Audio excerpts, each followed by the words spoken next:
将那身着成衣女子找来。是。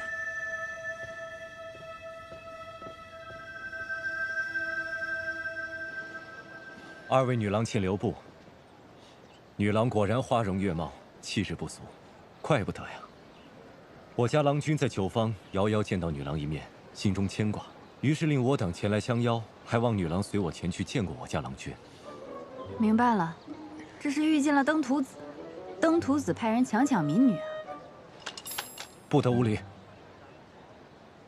我家郎君并无冒犯之意，只想请女郎移步莺燕阁一叙。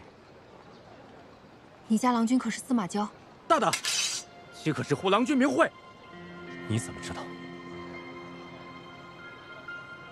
莺燕阁，好你个司马交！别冲动，我怎么能不冲动？他不光嫔妃多逛花楼，出门看见漂亮女郎还派人强抢。你刚刚不是说他变成什么样你都不在乎，只要他好好活着吗？不行了，我忽然之间标准提高了。好了好了，既然现在人已经找到，那我就先回雁城了，剩下的事情靠你自己了。你回去就说我修行闭关了。正式就有劳我家国师代理了。麻烦您带路吧。请。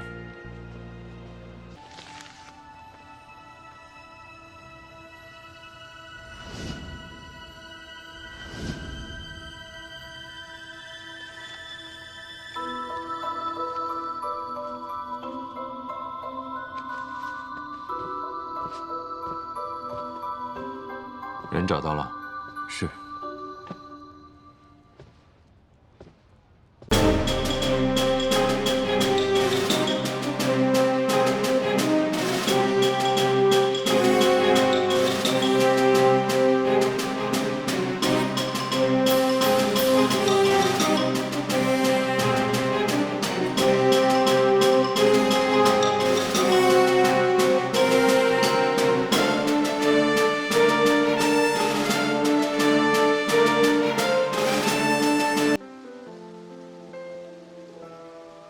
你便是第二个我，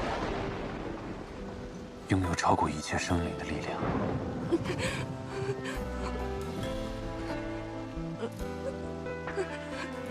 有我的神魂作引，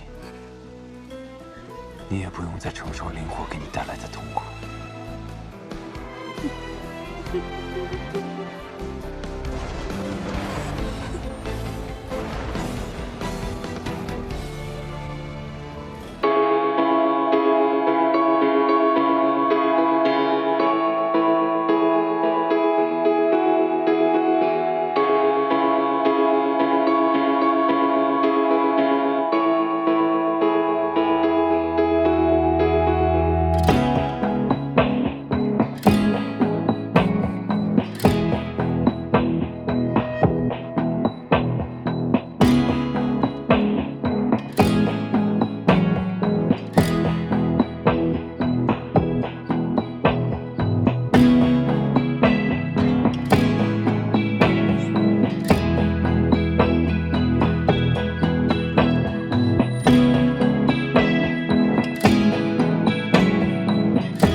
或许你能感受到，就算是你在疏远我、憎恶我的时候，也会下意识地亲近我，依赖我，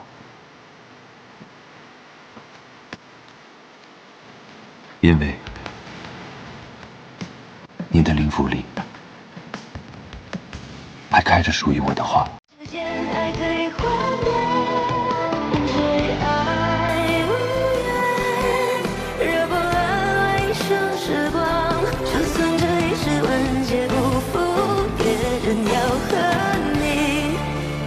冷静。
现在是不是算彻底好了？我上次进你灵府，发现里面好糟糕。要是换成一般人，是不是早就疼死了？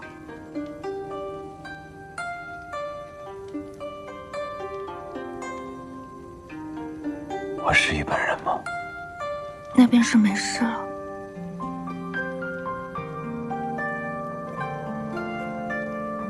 都怪我，非要娶什么顾玉武。是我太天真了，在这样的乱世，怎么会有那样的桃花源呢？痴心妄想，还差点害了你。待我将仙魔两界的脏东西都清除干净，你去到哪里都是古一物。你是要一统仙魔两界？问过魔域老大的意见没有？我的道侣是魔主，我不应该担心此事吧？我这只是捡来的魔主，没有实际话语权的。他们让我当魔主，不过是因为我体内的魔丹，表面上看着听我的话，实际上还得看我表现。魔域就是个强者为尊的地方。你是这天地间唯一能让我不战而降的人，便是这强之人。魔域的人可没那么好糊弄。我会为你把一切安排妥当，你便好生做你的仙域。你这般为我着想，我也不能当甩手掌柜。我觉得不管是内战还是外战，打起来最受苦的还是普通老百姓。要不我们搞个仙魔两族大融合，至于那些顽固分子，留着慢慢整治便是。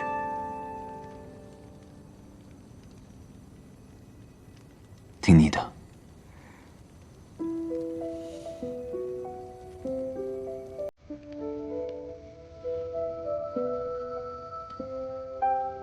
那不如先办场喜事，活跃一下气氛。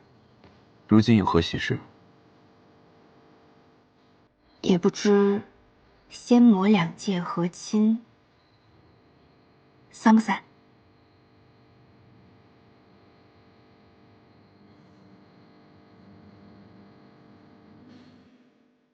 你这是在向我求亲吗？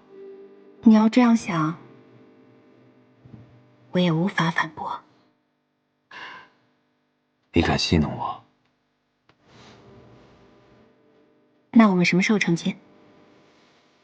既然你都开口了，自然是越早越好。也不用那么快啊，我没有那么着急。是吗？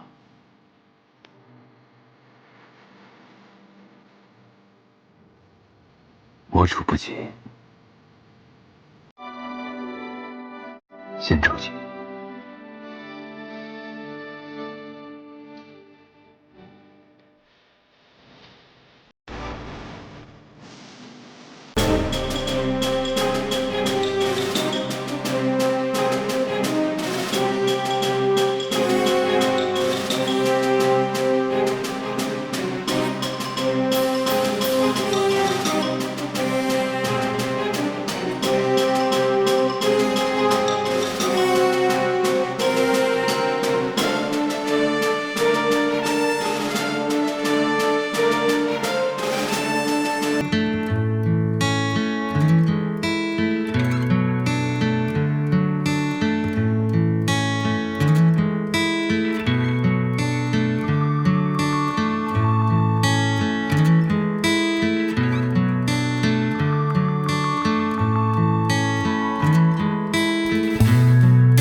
走吧，这么快走吗？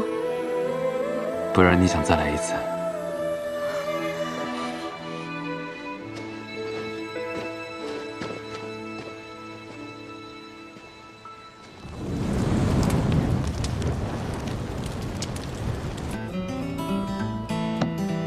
司马娇，我们谈谈。你想谈什么？你还想让我被真言之事搞得大出洋相到什么时候？能不能烦请你帮我解开？真的对我的生活造成了很大的困扰。那你可知错了？当初为何对我说谎？我已经解释过了，我有我自己的顾虑，你为什么非要逼我说真话？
我就让你做一辈子水獭。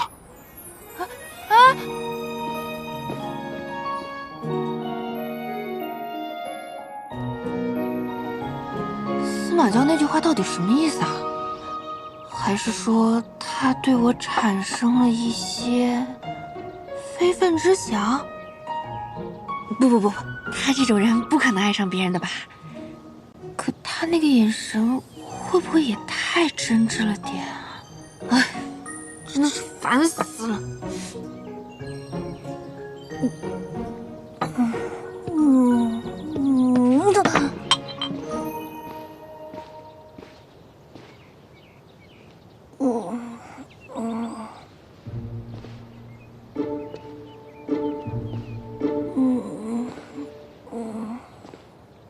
你喝醉了？不可能，我千杯不倒，才喝了1杯，怎么可能醉？你原来是人，如今是一只水獭，酒量自然不同。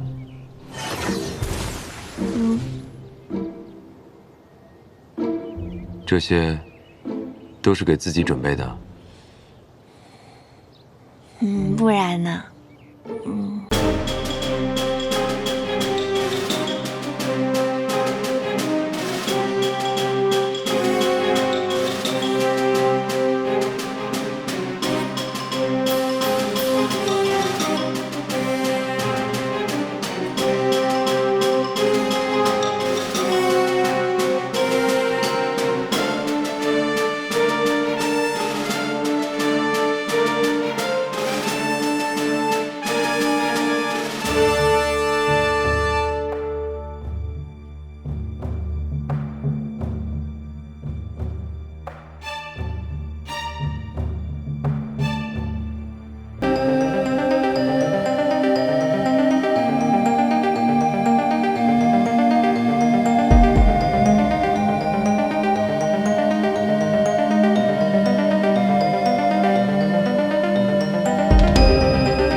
师祖，借一步说话。不，你做什么？哎，师祖，你要杀的人就是严公子啊？有何不妥？想必儿子的死讯是最能引他回府的事吧？咱们能不能不要这么血腥啊？折中一点，柔和一点啊？这样做，对他来说，未尝不是解脱。死怎么能是解脱呢？难道没有别的方法了吗？那你想怎么做？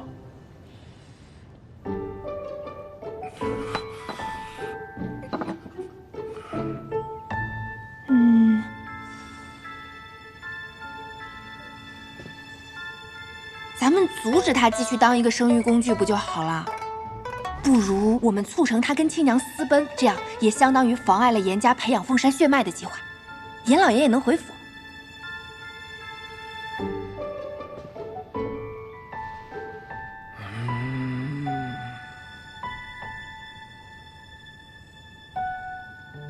你想借此把严公子拉出泥潭，我劝你省省，别做白费力气的事儿。事在人为，我相信我们可以的。师祖，信我。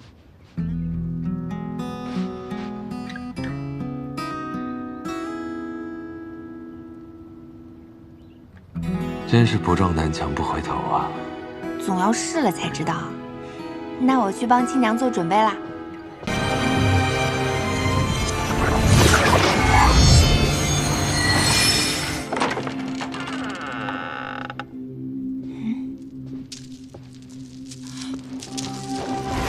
司马交！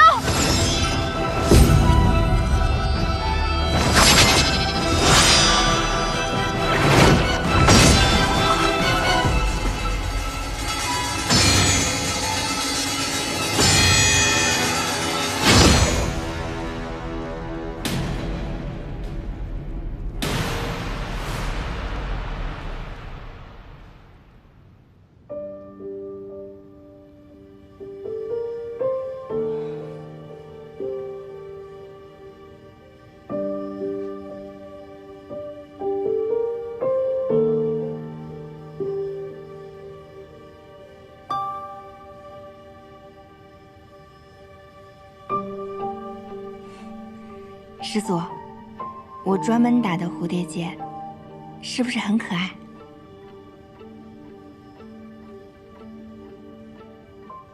师祖，我知道你想说什么。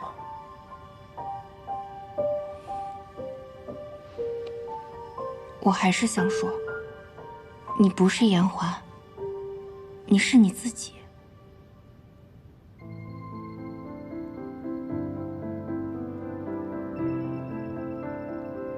殊途同归罢了。师祖，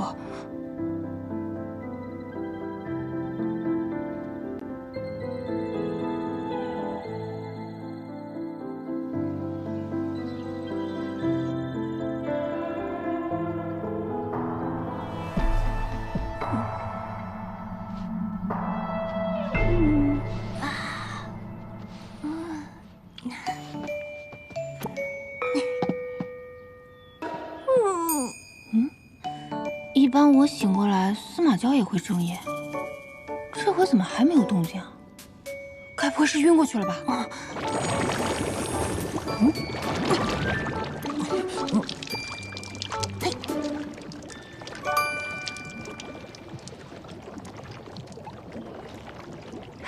太好了，你没事啊！吓死我了！啊！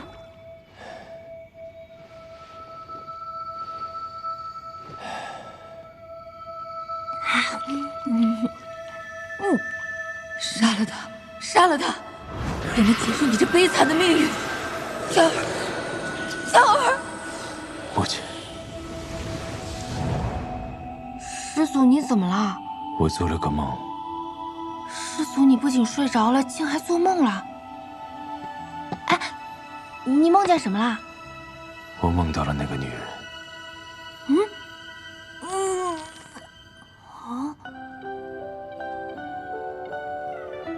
别人见了我，无非是害怕、厌恶、讨好，但她对我却像对待路边的花草树木一样。老板，老板，别老板着这么好看的一张脸嘛！你这算什么师祖？简直就是小学鸡。这种简单的情绪，总令我觉得平静。明明如此弱小，他却依旧能时刻把自己照顾得很好。高人，来接引我们去百凤山的人到了。拿着这个，怎么不带我去啊？你待在这里。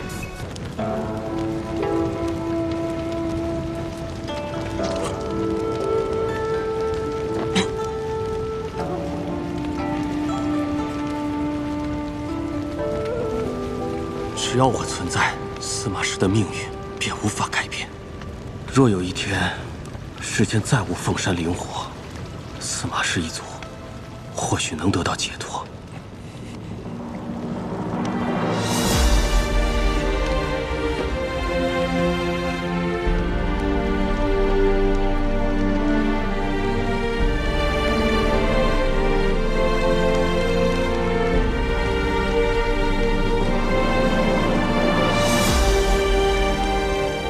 下辈子娶个好人家。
师祖，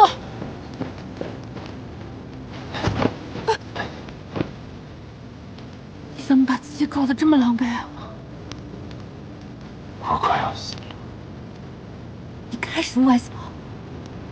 从我出生，就有很多人想杀我，他们想要我的命，但我不想给他们。谁有我的命，我就要谁的命。可是，师祖，如果你现在想要我的命，我可以给你。你想要吗？不想要。可这是你的任务。我知道你虽然不想杀我，但如果我死在你的手里，对你来说也是有好处的。你不要人设了好不好？你不会死的。你真不想要我的命啊？不想要。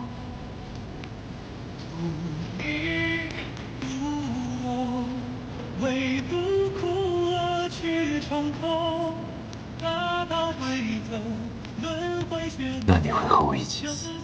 我是跟你一起活。你起来，我们先离开这儿。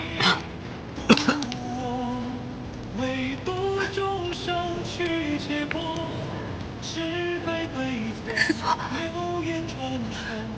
你起来。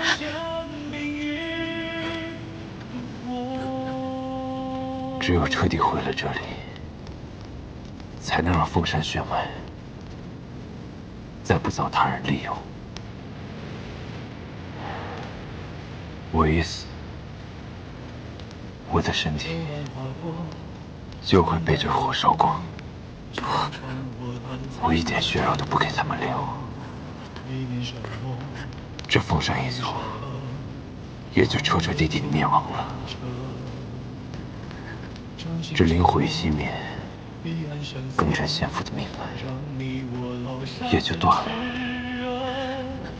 别再说这些有的没的，你先起来，我们离开这里。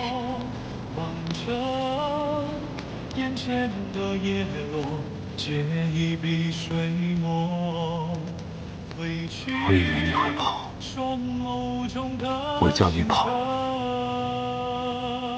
你为什么不跑？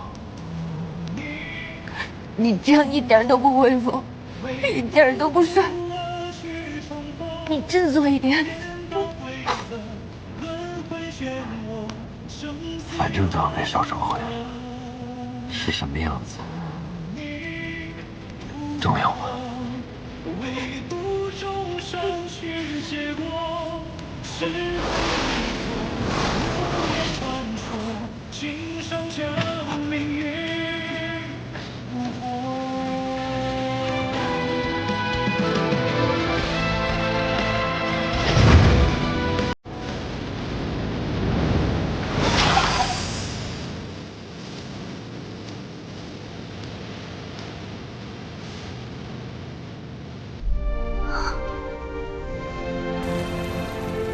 他将永生地活在灵火灼烧的痛苦之中。我不愿意他有这样的一生，不如就此结束凤山一族世代的悲剧。这便是娇儿降生世间的使命。您若是莽撞行事，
一次我都死去活来了。我以为你这么闯进去，神魂多少要受损的。现在看来，你不但没受损，还得了好处呢。你闭嘴吧，你个熊孩子！哼！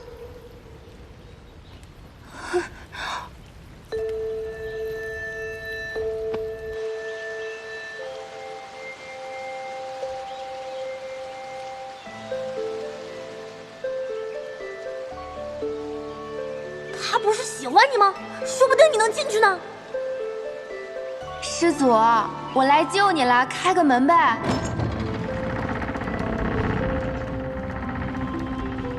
那不然你告诉我你的真实想法，我想听实话。因为我对你珍而重之，不想让你受丝毫伤害。他说不定有那么一点点喜欢我呢。哎呀，不，太膨胀了。人生3大错觉之一就是对方肯定喜欢我，10有8九都是自作多情。清醒一点，清醒一点。对方可是活了起码500岁的老祖宗，怎么可能喜欢我呢？就算你喜欢他，他也不会在意你那点喜欢。你区区一个筑基期的小修，跟我谈喜欢，你真可笑，日日挂念着情爱，怪不得你们那里的人修为毫无精进。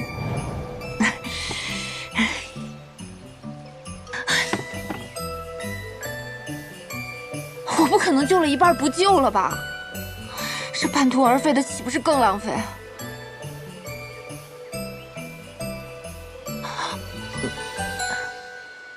哎呀，我好人做到底，送佛送到西。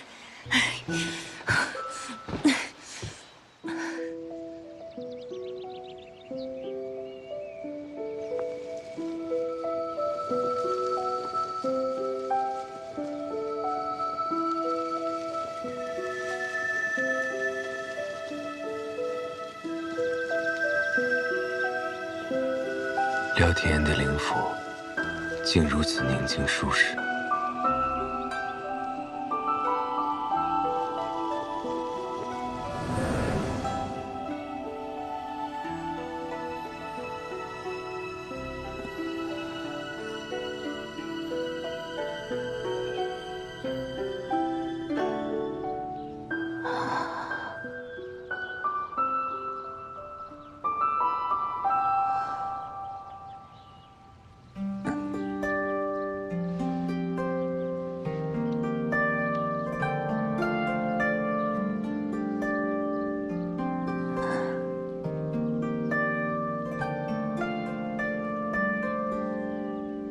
我之前好像都没有怎么认真看过你的容貌，所有的印象好像都停留在第一次见面那一天。当时我旁边那个人的尸体倒下了，血溅到了我的裙子跟手上，我冷汗都吓出来了。再后来，我看到你对抗越来越多的人，又渐渐了解到你那些不堪回首的过往。我遭受过的痛苦，都要一一讨回来。师祖，我们这是冲破封印了哈。没错，对你的害怕反而没有那么深了。到现在我已经完全不怕了，哪怕想着你醒来会对我发飙，说实话，我一点都不紧张。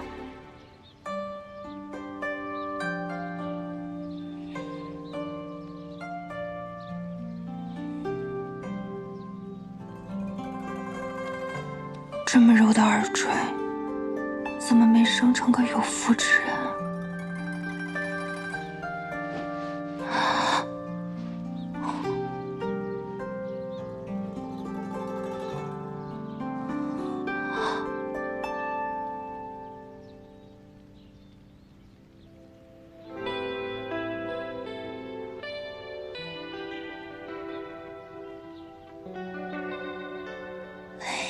你醒了。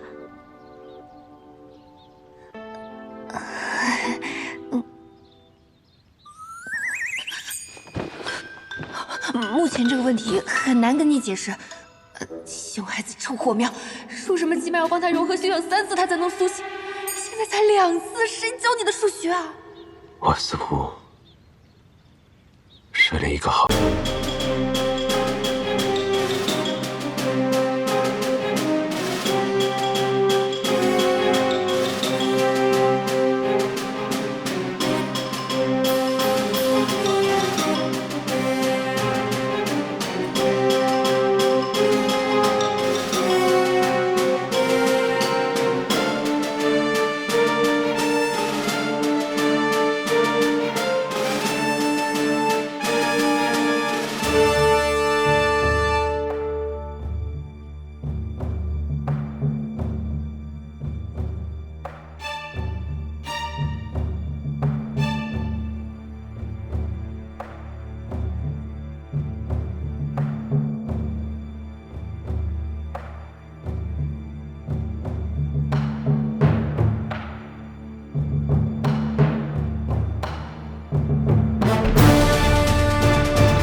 不喜欢。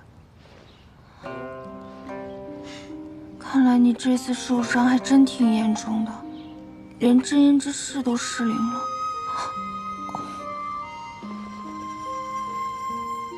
你方才说不喜欢，难道你很喜欢？你为什么非要逼我说真话？想知道一个人的真心，方法有很多。没了真言之事，我现在仿佛也能辨别你说的话是真是假。这气氛是怎么回事啊？看来那小火苗说的是真的，司马萧真的喜欢我。金谷天的特产可以清心凝神，给你体验一下。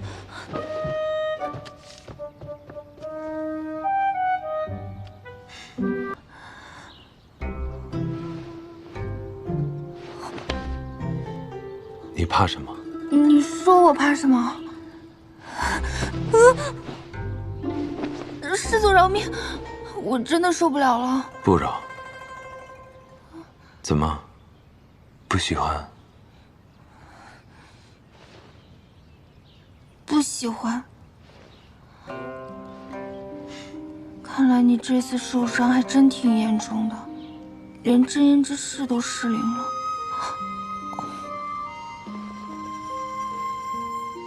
你方才说不喜欢，难道你很喜欢？你为什么非要逼我说真话？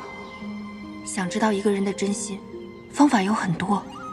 没了真言之事，我现在仿佛也能辨别你说的话是真是假。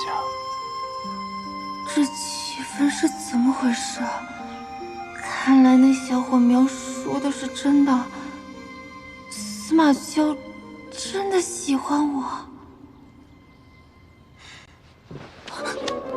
金谷天的特产可以清心凝神，给你体验一下。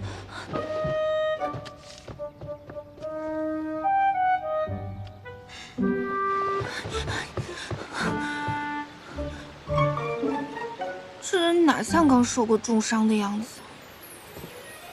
此地是那人幻化出来的灵境，再过半日，这里便会消散。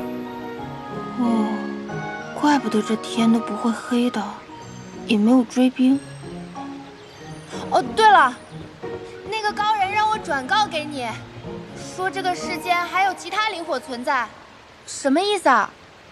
恐怕是诗仙侣私自蓄养的那簇灵火，还未熄灭。诗仙侣为何要饲养灵火？灵火不是你司马一族才能供养的吗？你可知晓，司马氏一族飞升成神之事？庚辰史上有写，许多年前，司马一族有许多仙人大能们借助雷劫飞升成神。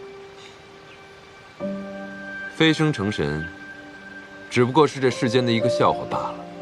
从前，没有仙人飞升，这天地间便会灵气充裕。这我知道，书上说，是因为仙人飞升，神界与下界之门连通，灵气注入凡间。真实的缘由是，那些飞升的仙人，并没能去往神界，而是消散于这天地之间，神魂与肉身化为了精纯的灵气，反哺于这世间。如今，司马氏一族即将灭绝，便是这冥冥之中的气运天道，要灭司马氏。怪不得八大公跟师氏敢这样毫无顾忌地算计你们剩下的司马氏族人，就是因为知晓，那些所谓飞升成神的显赫风光，都是假的。除了司马氏一族的人，无人知晓，结束飞升诅咒的方法，就是融合灵火。啊，这种惊天大秘密你就告诉我了？对你何需要有秘密？现在看来，诗千缕是知晓了这个秘密，才起了贪心，所以他养灵火，想获得长生，是吗？对，他创造了百凤山，就是要以换血秘阵获得凤山血液，这样他才拥有融合灵火的基础。可我如今已经毁了百凤山，他应该无法继续供养灵火。但照那老东西所说，诗千缕那簇灵火未熄，说明他在别处还藏有凤山血脉。换血来获得长生，诗千缕胆子可真够大的。你现在是不是打算除掉他？杀了他如何能够？我会在滋养诗氏一族的9座灵山埋下暗火，待我找到诗千缕的那簇灵火，我便一并点燃灵山的引线，摧毁诗家100年的妄想。可是你刚醒过来嘛，要不还是先养养伤吧。我不会医术，你要是再倒下了，我救不了你怎么办？无妨，毁掉诗家的阴谋，我方法多得很。只要我不想。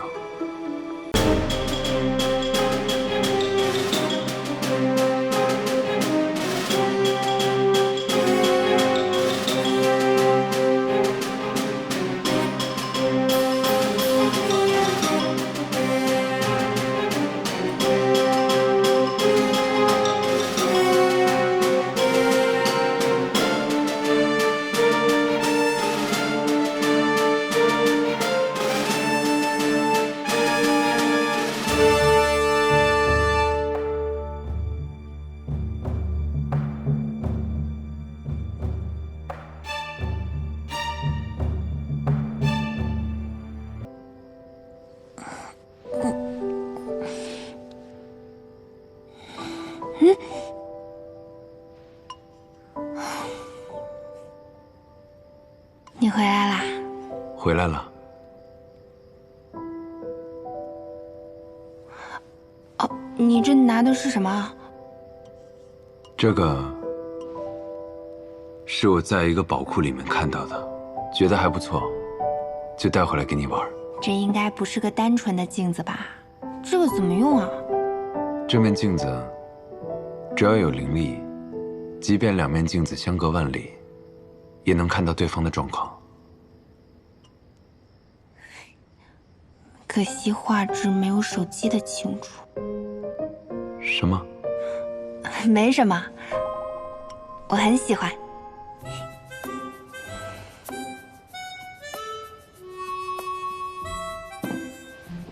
撒谎，不喜欢就碎了。啊，你干嘛呀？我喜欢，你还我，这可是你专程给我带的礼物。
暴躁的祖宗也有像。